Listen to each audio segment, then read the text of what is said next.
Kaixo, ongi etorria. Bi aldiz irakurriko zenun, ezta? Gutxinez, ondo ulertu arte. Hasiko gera. Autoak alokatzeko enpresa batek bi modelo eskaintzen ditu. 5 eserlekukoa, 7 eserlekukoa. Egun batean, 16 auto alokatu zituen eta 82 lagun ibili ziren. 6 eserleku geratu baziren hutsik, mota bakoitzeko zenbat auto alokatu zituen, horrek esan nahi du, galdetzen digutela, mota bakoitzeko zenbat auto. Zenbat mota ditugu bi, ezta? Hemen daude. 5koak eta 7koak. Horran batek jarri behar dugu isa eta besteari i. 5ko eserlekukoak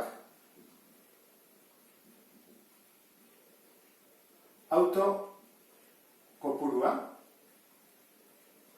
Hori izango zateke isa eta i izango zateke 7 eserlekuko auto kopurua. Hori gina dago. Badakigoren, bi ekuazio behar ditugula, isa eta i ditugulako. Esaldi bat eta bestea nola bereiztu. Ikusten duzu bezala, hemen punturik eta ez dago. Hemen jatzen 6 eserleku geratuko bazila eta horrela. Hemen bi esaldiak hau dira. Bat hau da. Eta beste hau da. Balda autoekin, zera, 16 auto daude, eta beste ekuazioa da honekin. 82 lagun ibili zirela. Gero esaten digu, 6 eserleku gelditu zirela eta horrela. Horran, hasiko gera, ekuazio bat honekin, eta beste horrekin egiten. 16 auto daude. Orduan, 5koak zenbat ditugu isa, eta 7koak i. Biak batutzen baditugu zenbat datatzen zain 16. Ni bai maitut isa 5koak, eta bai maitut 7koak i, guztira 16 dira. Lehenengo ekuazioaneko simplea, ezta? Bigarren ekuazioarentzat erabiliko dugu, hau, 82 lagun ibili ziren. Eta 6 geratu dira hutsik. 82 lagun ibili bat ziren, zenbat aulki daude okupatuta? 82. Horren aulkiekin egingo dugu bigarren ekuazioa. Zenbat aulki okupatu dira? 82. Zenbat auto ditugu 5 eserlekukoak, isa? Zer egin beharko genuke jakiteko zenbat auki diran? Bider, 5. Zergatik, auto bakoitzak 5 auki dituelako. Adibidez, bale badaude bi auto, zein beharko genuke? Bider 5. 10, bale baitugu 3 auto, ditugu bider 5 beti, 15. Horren egin behar dugu, bider 5. Kotxe edo auto bakoitzaren eserlekua jakiteko. Horren da, 5 isa. Eta zenbat ditugu 7koak i? Eta zenbat aulki daude kotxe guztioen artean? 7 i. Bakoitzak 7 aulki ditulako.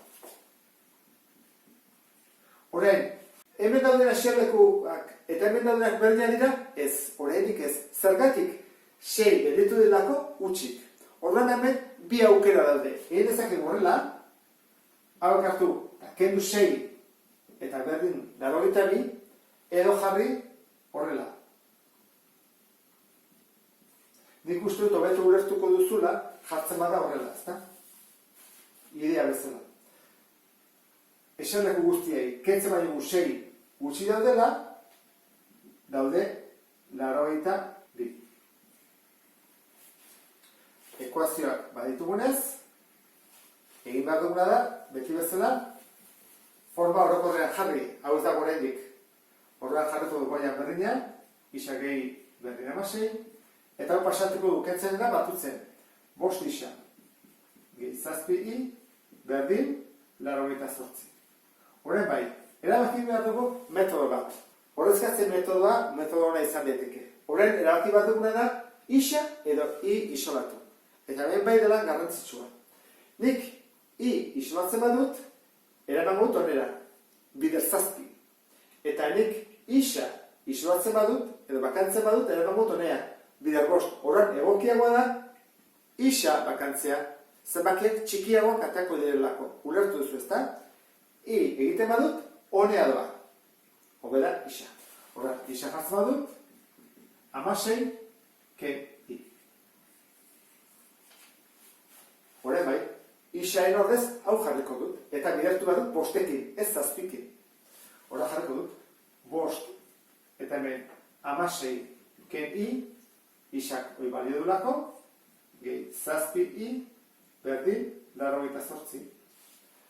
Parentesiak entzeko bana bidertu behar dugu. Bost bider 16, 80, bost bider i, ke bost i, gehi zazpi i, berdin, 88. Horren horrein, ego duguna, ke bost i, gehi zazpi i, bi i. Eta, hemen da, 88, eta batutzea dena, kentzen. Zer bat gehituko ditzake, 88, ke 88, eta bi bidertzea dena, pasatzen da zatitzen. 8 zati bi, 4. Orduan, gu badakigu, i, 4 dela, zazpikoak, 4 dira. Orduan, 4 auto, zazpi eserlekukoak.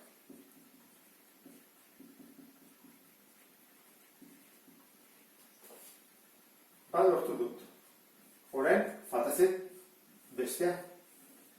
Zenbat dira? Bostekoak. Nola joan behar dut? Hemenik, onera.